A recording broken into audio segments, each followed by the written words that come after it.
A Bronx daycare owner and her tenant are facing federal charges tonight, accused of running a drug den that killed a 1-year-old and sickened 3 of their small children. Federal prosecutors are revealing new evidence in the tragedy in the Bronx. CBS 2 investigative reporter Tim McNicholas is live in Lower Manhattan outside the federal courthouse. Where, Tim, what's happening in there right now?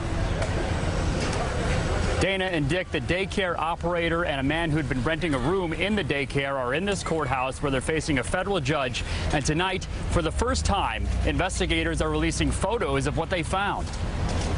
Detectives say they found a kilogram of fentanyl in a hallway closet at the daycare, stacked on top of children's playmats.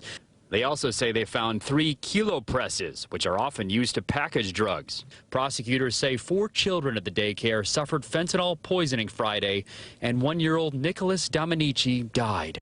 A daycare center, a place where children should be kept safe, not surrounded by a drug that could kill them in an instant.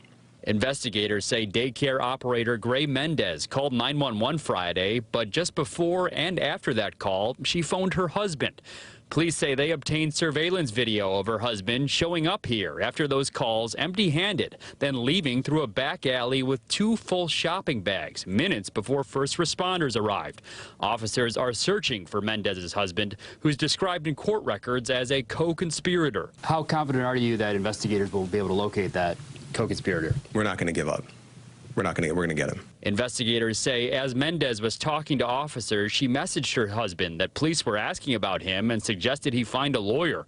Police also searched the phone of her husband's cousin, Carlisto Acevedo Brito, who was renting a bedroom at the daycare. They say Brito received messages in August and September that they believe were related to the distribution of drugs from the daycare. Every New Yorker should be outraged by this senseless tragedy.